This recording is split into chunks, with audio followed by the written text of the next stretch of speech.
welcome back to the Nintendo PowerZone unboxings. Guys, first off, I want to thank you for giving me such great feedback on the last video. It wasn't my best, so I wanted to go ahead and rectify that. I'm trying out a new format. Instead of just doing the unboxings using the camera and using the microphone on the camera, I decided to do still images and just record a voice over it, and hopefully that provides you with a much better sounding episode. So I hope you guys enjoy this, but let's go ahead and just get right into it. Today we have the Pixel Pals Mega Man from PDP. It retails at $14.99, so it is an awesome price point. It's a steal. It is definitely a steal. So let's run down this box.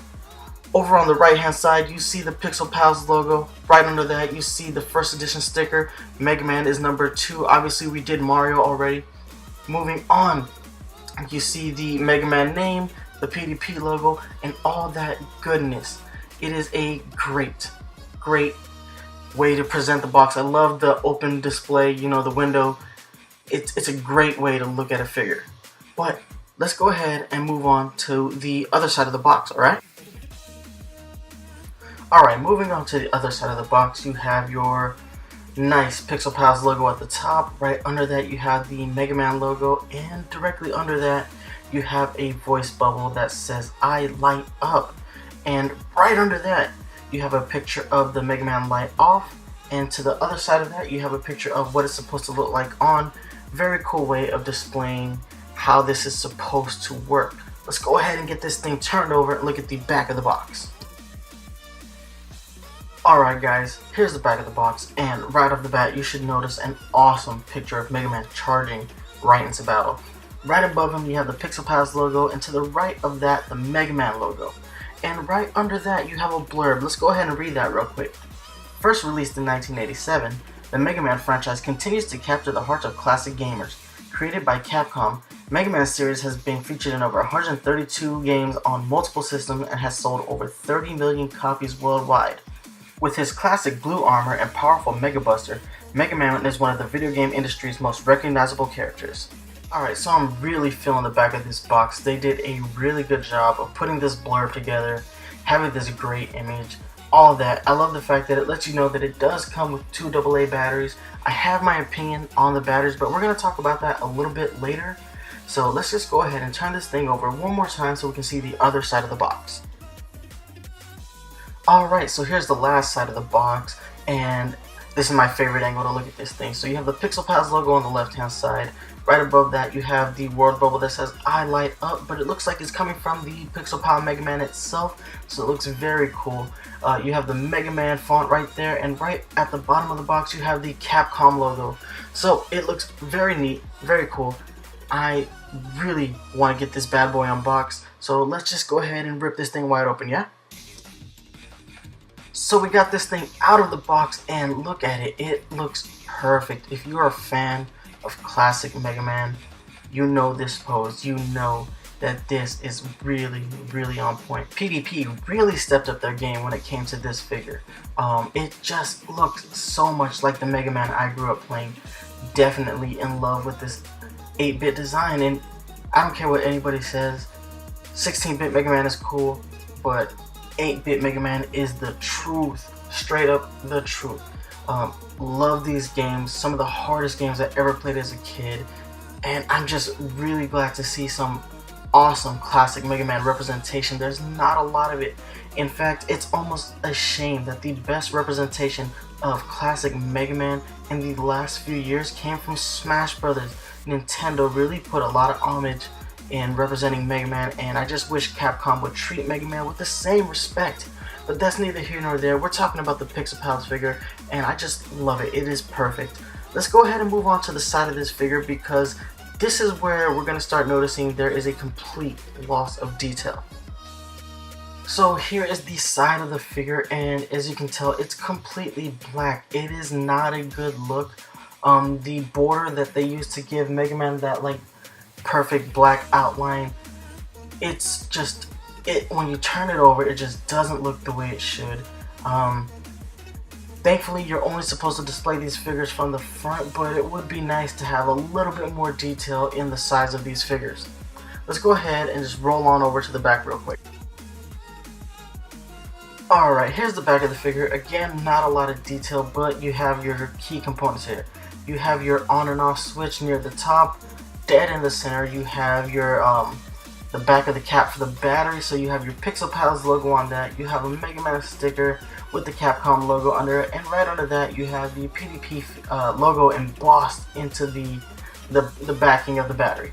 You're gonna put two AAA batteries in there. I'm sorry.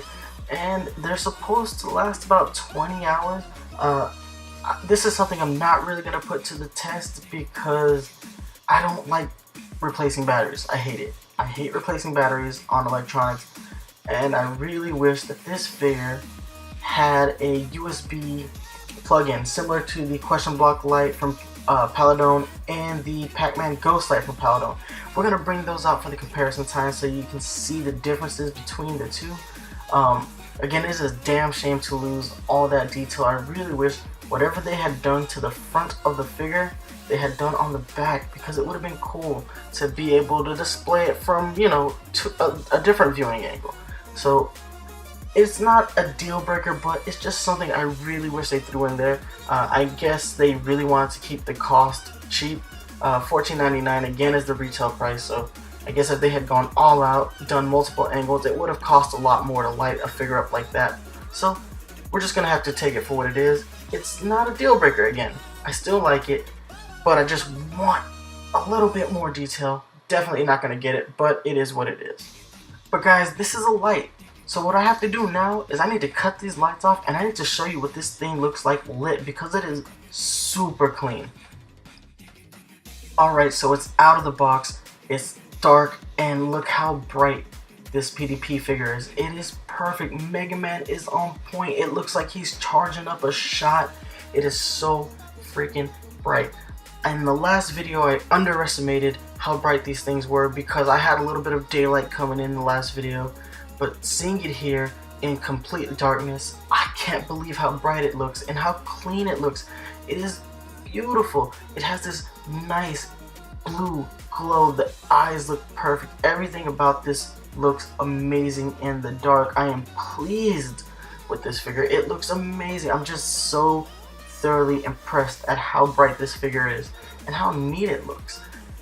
PDP, I know you guys make weird controllers that I've never bought before, but I just want you guys to know that you did a bang up job on this figure. It is perfect. I love how good it looks lit. The 16-bit style, I'm sorry, the 8-bit style just truly brought to life when you turn the lights off and you turn the light on. This thing is perfect. Let's go ahead and let's move into comparison time though, so you can see what it looks like stacked up against the other lights that I have collected throughout the year. So we got the lights back on, and we brought out the Pixel Pal Super Mario 3 Mario, just so you can see the differences between the sizes. The Mario does run a little bit taller. Don't know why that really is. Figured that they might put them more in size scale, but I guess Mario may be taller than Mega Man, at least his Super Mario Bros. 3 counterpart.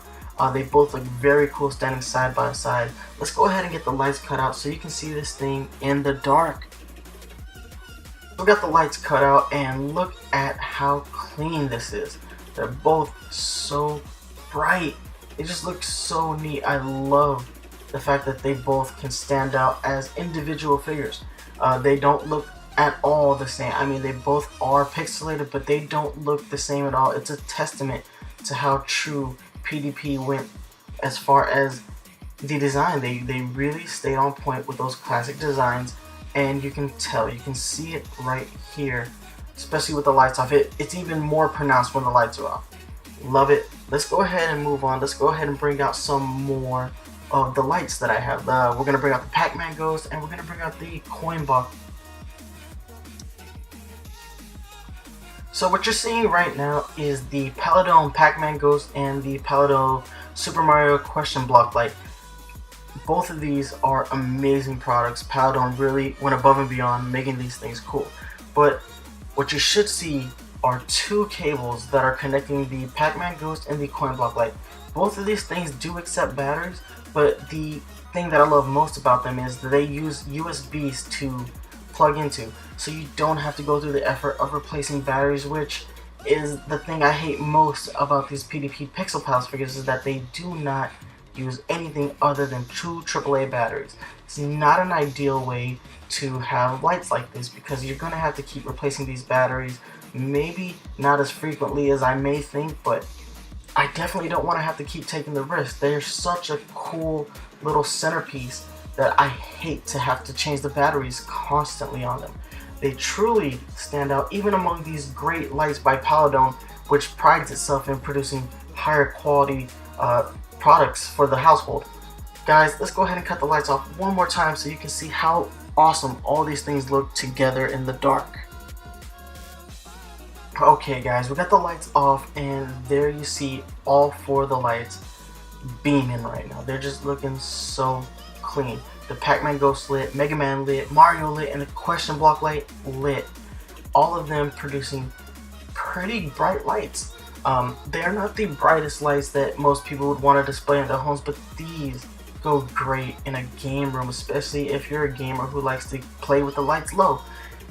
All these things look phenomenal.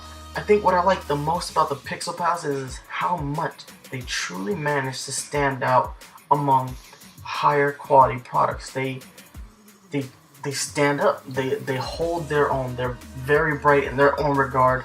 Almost brighter than the two PowerZone products. It's kind of eerie.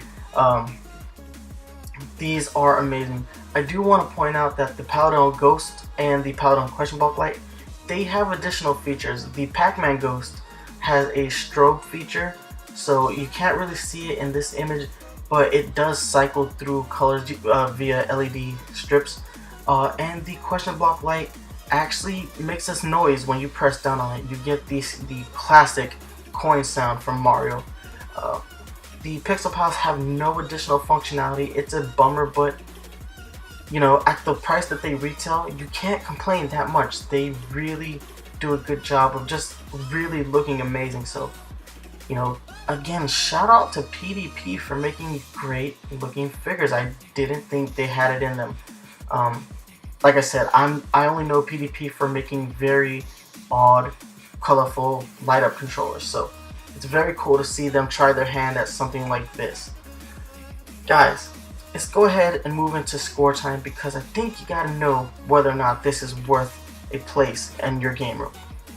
As far as design is concerned, when you're looking at these things head on, they look great.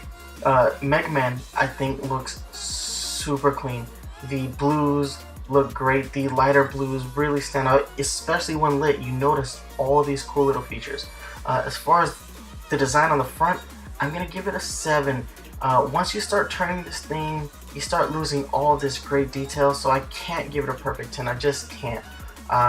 When you look at how this 8-bit style is coming back, especially in toys and in amiibo form, you realize that Nintendo really raised the bar for how these 8-bit figures are supposed to look like. When you check out the 8-bit Mario and the 8-bit Link that just got released, you see that Nintendo truly put this 8-bit style on a higher pedestal.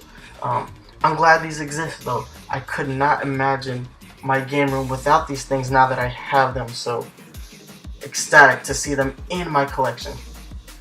As far as functionality is concerned, the on-off switch, you know, but what kills these figures is the fact that I have to put batteries in them. I know 20-hour battery life, it's just not for me. It's just not for me. I really wish it had a USB. That's really all I can say. So when it comes to how it functions, I give it a 4. You should have really put an option for a USB or some kind of wall outlet. It's the only negative that I really have. So guys, overall score, I'm gonna give this thing, I'm gonna give it an 8. It's not the worst, but it's not the best either. If you look at the coin block, just, you know, if you go ahead and you turn the coin block, you get a full 360 degrees, and it looks exactly like the coin block all the way around. That's why the coin block got a much higher score if you saw that video. But guys, before I let you go today, I gotta hit you up with these social media links. You can hit me up on Twitter at nice1983. You can email me at thesplatzones@gmail.com. You can hit us up on Facebook, facebook.com/nice1983gamecollecting. If you're a fan of the unboxing videos, you can check us out on youtube.com/user/thearticle, TheArticle. If you're a fan of the Nintendo PowerZone's podcast, you can find us on iTunes, Google Play Music, Stitcher Radio, or you can watch the live versions here on YouTube. And guys, don't forget to like, comment, and subscribe if you love these videos. And one more thing, if you're a fan of the music that we used in this episode, why don't you go ahead and check out Game Chops. GameChops.com, you can find a bunch of fantastic video game remixes, or if you're already on YouTube, just search Game Chops on YouTube. Today's music was brought to you by DJ Cutman featuring Smooth McGroove. It's the Spark Mandrill Mega Man X remix, so go check it out. Guys, that's it for this episode. Stay fresh. Watch out for Amiibo Hunters on the prowl. Deuces.